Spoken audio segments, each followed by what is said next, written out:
I am. I was so glad to finally get you on. It's like, wow. Yeah, likewise.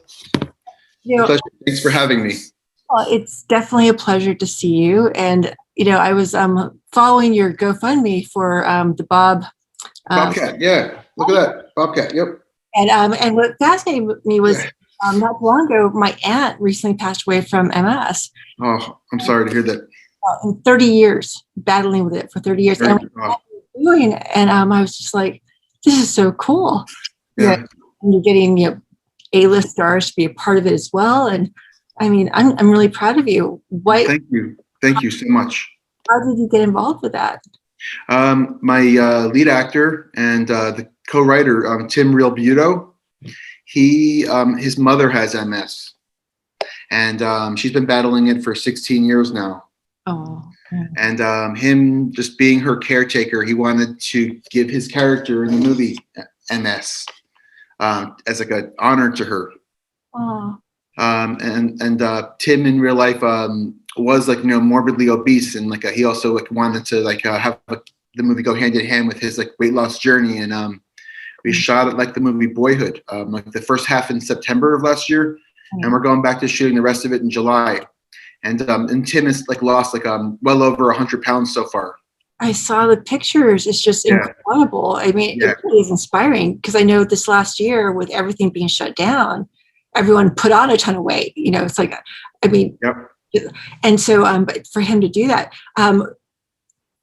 first of all, I think that's awesome. When do you hope to have it done by? We're hoping to have like the movie in the can, like fully, like by the end of July, like before the film festival. Okay. And then we hope to have it all done with post, hopefully like by like late September, in time for Sundance deadline. So is it going to be a full length or will it be like a short? It's a full length, yeah. It's a full length movie, yeah. It looks really powerful. It really is. I'm so proud of it. I'm so proud of it. So just fingers crossed. Like this is the one that catapults me to the next level, whatever that next level is. Now you've been in the business for quite some time. Going to school for it. You're a writer, producer, director. Have you done some acting too? Can we throw actor in there too? Or I can play myself pretty well. Okay, so what inspired you to get into this crazy business? Just a love for movies that was instilled in me at the age of like 5 years old by my grandmother mostly. I was diagnosed with ADD at the age of 5, and movies were the best pacifier for me. My grandma took me to the movies and I just was fixated on the screen. And that's not something that was typically like a norm in my life. So the movies seemed to be a place where I found myself early on. And that became like a tradition between my grandmother and I that we did together like every single weekend until about I was like 12, 13 years old, like in high school, almost like towards high school. Wow. So do you still watch movies together? We do. I mean, my grandma is still alive. She's 94. And she lives in New Jersey, and I'm in Los Angeles. So I don't get to see her as much as I would like to, but movies is has always been one of our biggest things in common, and something that we will always do together. Yeah. Wow, that's beautiful. Well, I bet she's so proud of you. Yeah. So with this year being so crazy, everything shutting down, what has that been like for you as a producer, as a movie maker? About 14 months ago, when we all found out, or sort of what's going on, whatever. I was in the middle of writing a script that that's on my current slate for next year production, or this year or next year, whenever it gets made. But in writing that, I realized I love writing, and if I can't make films, that's what I'm going to do. So I wrote 2 other screenplays in addition to that. So I've written three features since the beginning of the virus. And I also did the first half of Bobcat. I did a commercial for Wise Cam with John O'Hurley, the actor, and a couple of other little projects here and there. I mean, it was a really busy year for me, despite everything else. Yeah, I mean, it was tough, very, very tough. A lot of really hard ships went down, like not just COVID related, but yeah, mustered through it, and I really just writing was like my saving grace, just like falling back on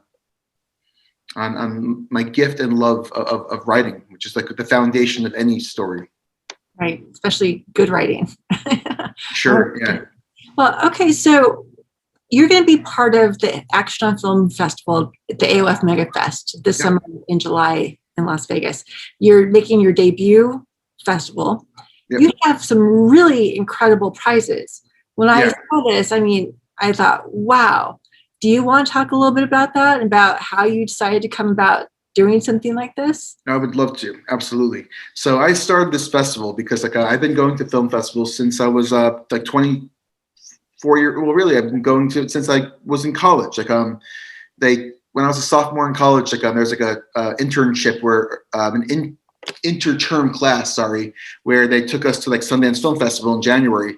So I was there in like 2003, and like that was like really edifying in my life. It really opened my eyes up to like, wow, I want to be here one day. This is it. And I've gone, I think, like 8 times to Sundance since then. And yeah, it's just like a really inspiring place. And I don't know where I was getting with that. Oh yes, of course I know where I'm getting at. But like, so yeah, just knowing that that exists and seeing all the deals that go on there and how exciting it is, and how like every movie there almost has like a wait list for it, and like they're all like filled up, and there's so many people there and everyone's excited and so on and so forth. It's like I just knew I wanted to be part of that, and I knew I wanted to one day like create something like that. But so many filmmakers go to the film festivals like with that dream. And I guess what First Frame is, it's like it's a very small film festival that's just geared towards finding up and coming talent. Like I've made so many contacts over the years that it's really easy for me to get someone's career going, if that makes sense. But I'm not gonna. I mean, obviously, I had to believe in someone in order for me to do that. And I've never really. I have been doing that with a couple of friends of mine. Like a couple of friends of mine, I've made a couple of movies, features for them over the last like a few years now, and everything else. And their careers have been pretty steady. So it's I kind of and also actors as well. I've been able to really train a couple of actors, give them an opportunity, and watch them go from like acting as like a just dream hobby to their way of making an income. Right.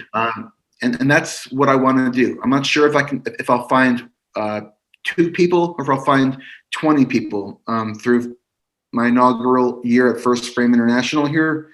But that's my goal, is to have filmmakers talking that, holy crap, like I didn't just get a laurel and a statue. I got an option.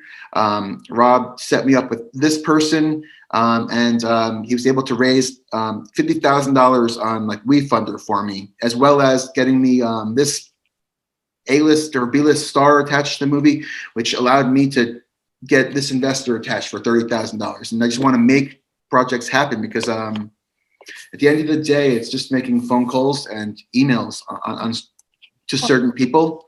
And it's as simple as that for me to make someone else's dream come true. And I'm not saying that I can make everyone's dream come true, because that's that's never going to happen. Yeah, they have to go for it. Well, that's what I thought was so great about, your festival. You're not limiting it to, I mean, you're opening it up to newbies, even if they've always had that dream and they want this chance. And now they could submit to you and they have that opportunity to possibly get into that slot, which so many writers or filmmakers keep pushing for and just never get that opportunity. If I can be completely honest, like I'm more excited about a newbie than someone that's potentially made like a bunch of films. But I'll be really excited about that person as well. I'm not really looking for any particular film per se. I'm looking to find particular people. You know what I mean? I think that like we're all struggling as independent filmmakers because of our lack of resources and the lack of context and resources and funding that we have. So it's like yeah, I'm able to look at someone's work with that in mind and see the forest through the trees. You know, sometimes it's just like a certain moment. It's one shot within a short film that I didn't otherwise care for, or it's one performance in the short film that really stood out, or it's something, you know what I mean? And that is what speaks to me, and that's what I'm sort of looking for when I watch and read the films and scripts submitted to the film festival. So how would you say the film industry has changed over the course of, like, say, the 5-10 years? Would you say it's changed drastically, or, I mean, would you say it's been more of a gradual shift? It's like a hormonal teenager. It's changing every day, and you can never predict it. Wow. So pretty much you just have to be on your toes with the eyes open. And there's only one thing that I think that filmmakers can really rely on, and that's themselves and what they believe in. Right. Well, you also have your production company, A Different Duck. Yeah. How long have you had that company? Basically, I thought of the name for that company in 7th grade. Like a English teacher of mine gave us an assignment to create like a company for any sort of like a venture that we wanted to like get into. And I knew I wanted to be a filmmaker at that point in my life. So I just thought of a different duck films, because that's what I was. I was like a different duck my entire life. Just the kind of guy who just always spoke the truth about how he feels. That's so important, especially right now. State who you are, claim your truth, do it, be it, live it, and you're doing it. And I think, to me, that I find that really exciting. Now, okay, as a producer with your own company, how do you feel about people approaching you that you don't know, like unsolicited? I mean, so many times I hear companies don't take unsolicited material, or if they don't know you, you don't, take their calls or anything like that. What can you tell writers and filmmakers out there who may want to be interested in reaching out to you? Yeah. They're afraid of that cold, get off the phone type thing. It really, if they have for the most part, it's like they have a screenplay or a project they want to, get off the ground, then it really just comes down to the log line, literally like a one sentence, like a filmmaker can do it a subject line could be like a inquiry or whatever. And if I click on it and it's the subject or the body of the email, is just like the log line, and it's one sentence, that can be more impressive than the fact that they went to Harvard and whatever else sometimes, Okay. What is the worst thing a filmmaker can do or a screenwriter can do when they try to reach out to you? The absolute worst. Make the same mistakes, just like over and over again. They don't listen. Yeah. They don't. Yeah. I would say that most people just don't listen and don't get it. And I think that the industry has that ability to shoo away the people that don't have a thick enough skin. And then the ones that have thick enough skin will end up surviving and finding their way, making an income in whatever respected pathway they choose in the industry. And it doesn't mean that they are good at what they do. It just means they have thick enough skin and they put up with it enough to survive. What do you think? You have to be adaptable as well? Oh, yeah. Right? Adaptable. And you really can't let things bother you. And you have to really be able to take harsh criticism and accept it as someone's subjective opinion that's grounded in some sort of truth. Whether it's because they had a bad day or they're onto something, As a filmmaker, I love figuring everything out and getting to the bottom of every single truth, almost like I'm a forensics criminal investigator. That's how a director should sort of be with his character and his story. I was just talking to someone recently, today, about when you watch a film, like it might not be your cup of tea, but like oh, it was the best Sundance movie that I recently saw. I went back to the movie theater and I saw a movie and it was awesome. With a mask on, of course, but and it was played at Sundance, and like the person I was with did not care for the movie, and I thought it was all right, but it didn't really matter. What mattered was how technically perfect it was.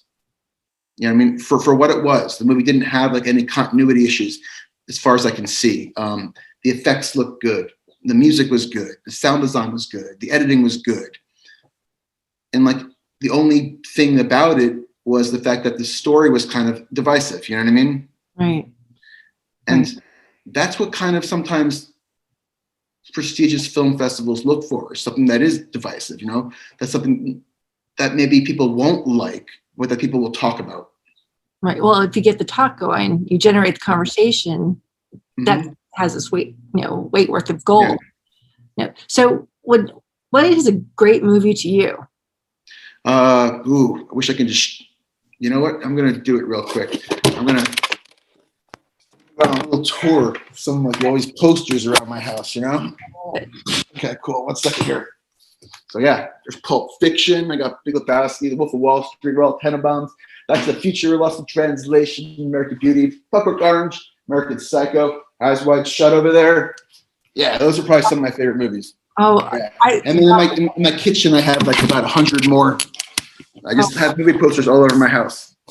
That's inspiring. That is really fun. I like your shirt, by the way. Oh, Bobcat. Thank you. Yeah, Bobcat Squad. Yeah, for my love it. Movie. Yeah, that is so cool. Wow. So you just like constant. I mean, as a filmmaker, it's 24/7, right? No stop. It's more like 25/7. 25/7. Yeah. Right. No, really, because you have to find an extra hour, whether it means losing an hour of sleep or making up an hour. That's how people, in my opinion, make it. Well, so how do you feel about film festivals being live again? People coming back together. I'm excited. It's great. Yeah, get your vaccine, or whatever. If you don't have your vaccine, don't go. That's all. Right. Yeah. So when are you going to be there? You're going to be there July 26th through. Definitely my film festival's on the 29th and the 30th. Sorry, the 30th and the 31st of July. Those last 2 days of July, I'll definitely be there. And I'm going to try to get out there earlier, but I do have to finish shooting Bobcat before I go. And I don't know when that'll officially be right now, but I know it's going to be in July. Are you editing the film yourself too? I'm not editing the film myself. No. Yeah. So when is the deadline for people to submit to you? June 25th. Is that right? June 25th? Yeah, I believe so. Yeah. June 25th. That's the final deadline. And I'll make my decisions on July 1st. All right. And you're opening it up to shorts? Everything. Shorts, features, screenplays, and we have a lot of different categories. Like literally for the best feature film, like I want to offer the filmmakers distribution. Like I have a lot of contacts and I can get them like a bunch of different sort of offers, and I'll pay for the deliverables for the best feature film. The best screenplay, if I can find one, I'll definitely option the best screenplay, and I will try to get it funded. If it's there might be more than one. I literally might be able to finance more than one screenplay. It just really is a matter of how good they are. And you know what? I don't care if they're perfect and ready to go. All I care about is how awesome the concept is. Okay. It's yeah. And I can rewrite it with them, help them develop it. Yeah. That would be great. A lot of winners are going to receive free development services. Oh, that's fantastic. Yeah. Literally that's going to be the consolation prize for as many people that I can find that I think have some sort of talent that I want. Yeah. I mean, I'm not really in this everyone wants to make money, and it's a fun thing and everything else, but I just love doing it. It's you don't really need money to teach someone something.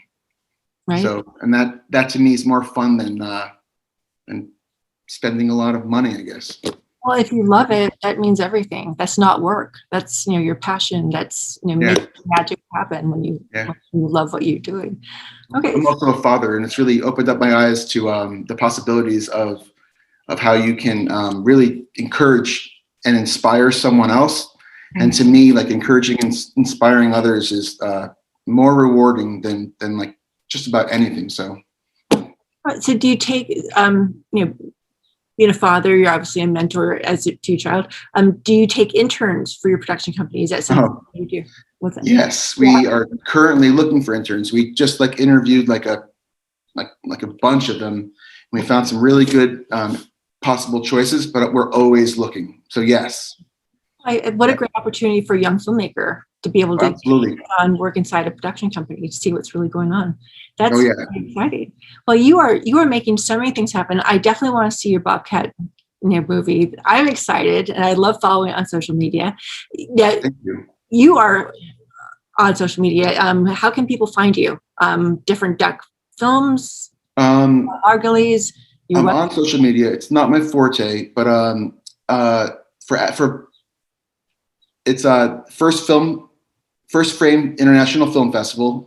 They can find me on Facebook and Instagram via the film festival, as well as mainly these days through at Bobcat Moretti. Okay. Moretti, Bobcat Moretti. That's my campaign for the film, and we're really trying to grow that right now.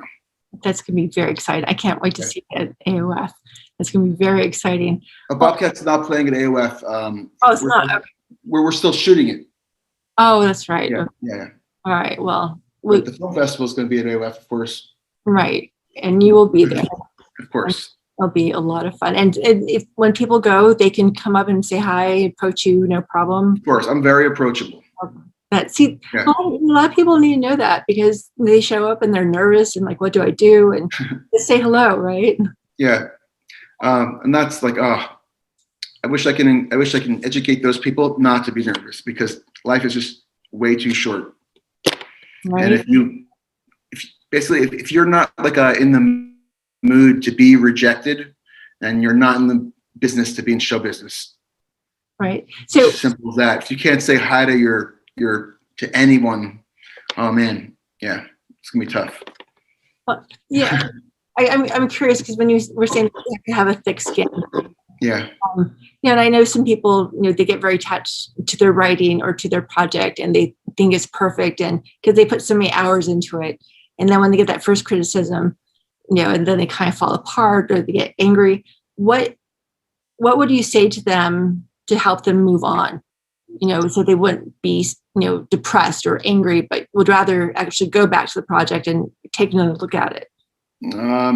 Okay, I would say that my ceiling is 9 feet tall, and you could probably stack up the amount of paper to my ceiling and through the roof of all the pages that I've written of scripts that have never gotten produced when I was first starting off, especially. So yeah, I probably, when you add up all the time for all the scripts that I've written that'll never see light of day, you add up all that time, I without any false pride, I'm probably understating it. It's probably about 2 years of the 38 years I've been on this earth. Okay. So two years of my life have been in banishment, or however you want to call it, if that's how you want to look at it. So if writers can have thick skin about criticism on 1 or 2 scripts they wrote, oh boy. I figure it's such a collaborative effort, making a film. You need the script, and you need to be able to work with other people to get it made. So I would think you have to have that flexibility, just so 1, people want to work with you, and 2, actually go through the whole process, because you're looking at even for an independent film, at least a full month of working together, or a good solid 2 weeks, right? Yeah. And the bottom line is, if someone thinks their script is that good, then they should be able to find their own money for it. And if they can't find the money for it, and they're asking someone else to find the money for it, then they need to be able to have thick skin and take criticism. Right. and be open to making those changes happen. But if you're like Terrence Malick and you don't care what others think and you can find the money yourself, and go make Tree of Life and get nominated for Best Picture and have half of America walk out of it. Seriously. Yeah. Oh, I believe you. I saw it twice. And both times I saw that movie, half the theater walked out. Yeah, it's a very divisive film. And it got nominated for Best Picture. right. Well, I thought it was beautifully done. It's beautifully done. It's also beautifully slow. Yeah. Yeah. And that goes back to Hollywood structure, with certain Hollywood films, you have, certain structure that people will see, and a friend of mine who lives in Germany, he was like, it's too formulaic. Well, people respond to it, you know what to expect. Of course you have your plots, twists and stuff, but how do you feel about going against that structure, but still being interesting? Or do you feel that you need to have your plot points and your, I feel like every movie inherently has the plot points. It's just a matter of like where they come. And I think that's where like a movie like Pulp Fiction takes the liberty. Like it has all the plot points. They just don't come like in the order of a typical film. But a movie that doesn't have the plot points, and there are some of them, whatever. Yeah, those movies like are generally not seen, heard of, talked about, etc. But yeah, even Tree of Life has those plot points. They're just like drawn out. Yeah. The following year, right? All right. So you probably read tons of scripts all the time. Yeah. Do you find that a lot of the scripts that kind of like sound the same or read the same to you, or like there's like huge differences? Or nah, I mean like not to put like with all due respect to everybody, I think that like I like got a degree in screenwriting and in film production. You know what I mean? That's how I went, and I spent my college life. Many people don't get that degree. And I'm not saying you need to get the degree in order to write a screenplay, because clearly you don't. But I'm just saying that it is a craft. And I'm saying that it is something that like people have written books on and people teach and all that kind of stuff. And I think that far too many people just take that for granted, thinking that their insert whatever you want to say doesn't stink. Exactly. Well, you're right. Well, like anything, you have to have your training. If you want to be a dancer, you practice. If you want to learn how to do it, whatever, you have to learn how to do it. So learn the craft. There are all kinds of there are such things as naturals, but those are a dime a dozen. Right. But you still need to know what you're doing, right? Yeah. So would you say like the first page, if someone grabs you on the first page, that's worth reading, or do you give it like the first 10 pages, or what do you do when you're reading a script? For the purpose of this film festival, I'm reading everything, obviously, but I can tell if someone has written a script before within the first quarter of a page. Okay. Yeah, it's just as simple as that. Like, oh my God, like I wish I can like take like just like that'd be a wonderful panel or class that I can teach writers. It's just like, yeah, there's just many mistakes. There's like even like with scene headings and like I find like grammar and like on the first page like problems. It's just like, oh man. Spelling. Just like, I mean, like it's not easy. Let me tell you, it's not easy. If it were easy, everyone would do it. Right. Yeah. Well, there are bus boys in restaurants, and there are like garbage men, and there are plumbers, and there are coal miners, and there are people who have jobs that like I would not personally be happy doing. Right. So in order to make it in show business, maybe those people get to go home at the end of the day, and they get days off. But to be in show business, there's no days off. It's a life. It's either like you live the life and you consume it, or get a job where you can basically be normal like everyone else that's not in show business. Yeah, but who wants to be normal, right? Everyone else.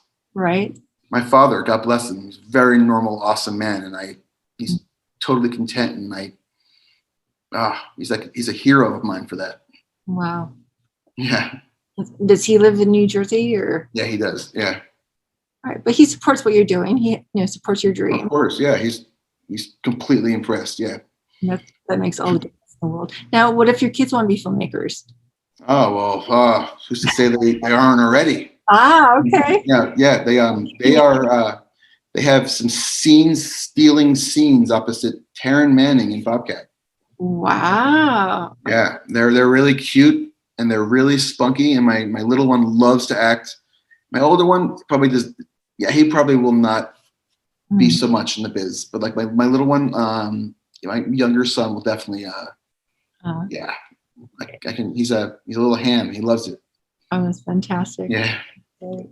And so are they going to be going to the festival? Oh no, probably not. Their dad will be me. Will be too busy. Right. Yeah, not the best place for them. Well, Vegas. I don't think of Vegas as a place for kids, anyways. No, That's just me. Yeah. Well, I'm really excited. I'm so glad you're doing this, and I know you. Well, there are several other festivals going on, and you're all kind of talking to each other. So if one gets something they like, they're sharing and stuff, and I think that's fantastic. You guys are giving a great opportunities to so many, writers and filmmakers and actors. I was thinking, even if people are not in the festival, just to go as an actor, what a great opportunity to meet people. Well, I'm also one actor and one actress will win an award from any short, any feature, a music video, whatever. I'm just gonna I'm going to find something in somebody. And I'm going to give one actor and one actress like a paid opportunity in like one of my films, like on my slate for this year or 2022. Like within the year, they'll get a paid job. Wow. Okay. Now, so say whatever film they're in doesn't win anything else, but they have that opportunity to get best actress. That's fantastic. Yeah. I hope people really take advantage of this great opportunity. Yeah. And to be honest, I'm not really doing much in the way of marketing, advertising, or promoting for the film festival. I'm not going to lie.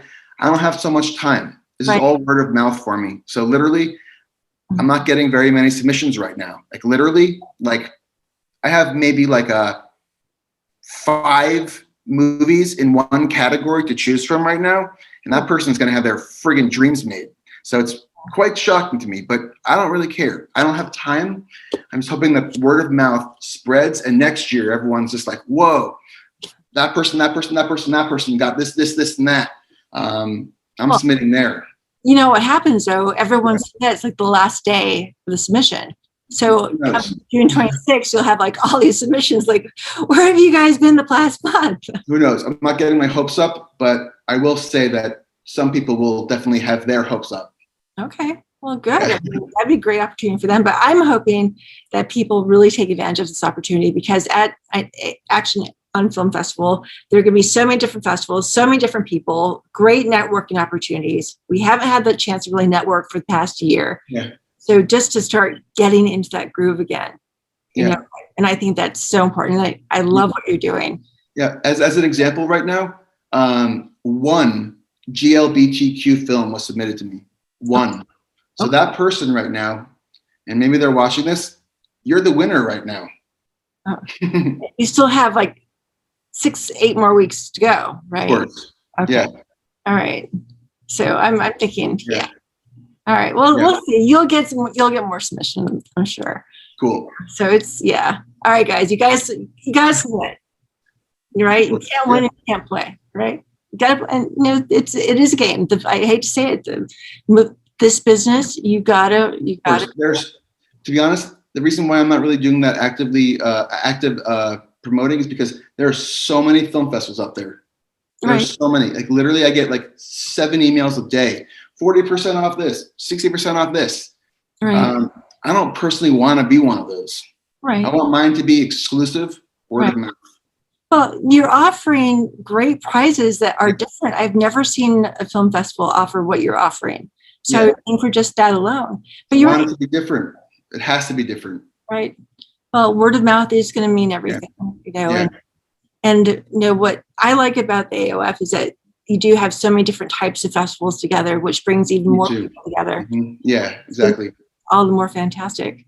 Yep. And like much like the diversity and everything too. Yeah, exactly. The Asian Film Festival and like everything else. Like Right. yeah, that's why one of the main reasons why like we chose AOF. Oh, good. Well, for your debut festival, I'm glad that you'll be there, and I look forward to being there in July, and I look forward to meeting you in person. And I just have this feeling, come June 25th, you're gonna have an influx of submissions. You're gonna be like, oh my God. I'm gonna have a really busy week ahead of me then. It's just like, talk about not sleeping. It's fine. I'll not sleep for a week if I have to. Right. All right. Well, okay. People can also check you out on your website, robmargolies.com, right? Filmmaker.com. Yeah. Rob Margolies, filmmaker.com. Yeah. All right. And find or differentduckfilms.com. They both go to the same place. All right. And you have some great stuff on there, which I think is definitely worth checking out, especially as a filmmaker or a screenwriter. And actiononfilmfest.com, where you can find out a list of all the different film festivals and yours and submit directly there. And you are on filmfreeway.com. All right, Rob, I look forward to it. I think I'm going to have to submit. I think I have to come up with something because, hey, if it means better odds for me, as a newbie filmmaker, I got to do it. Got to do it. Encourage all, and I just go straight to the thing. I try not to read the bio or concept or whatever. I just go straight to it. I try to. I mean, yeah. I think that should be the only thing that is submitted. It's just the content. Right. It's fair, but that's not the case, of course. Right. Well, and people have, you have to see what they're doing, not who they are. Scroll through their picture and everything else first. And I just try to just get the download and just go straight to the material. Yeah. Right. There's so much biasness in the world, and I don't want any of that to influence anything but the work. And that's what it should be about, the work. Yeah, exactly. Artists put their heart and soul into it. Yeah. And that's what we do. And that's what, you're an artist. You are making movies happen, and I look forward to seeing your work. I look forward to seeing Bob, the Bobcat movie. That's going to be so exciting. Bobcat Moretti. Yeah. Thank you. I really appreciate it. All right, Rob. Well, thank you so very much. I hope to get you back on with a couple of other filmmakers. Yeah, absolutely. Before July, if we can do that and have a little round table and maybe open it up live, get some people to call in to ask questions and, and get that going if that's okay with you. I would love that. Okay. Absolutely. All right. Well, thank you so very much. And I just realized, Rob Margolies, thank you so much for being on my show. So zoom in. I really appreciate it. And I look forward to seeing you in July, if not sooner. Yep, absolutely. You as well. All right. Thank you, Thank Rob. you again. Have a good night. Have a good night. All right. Bye. Bye.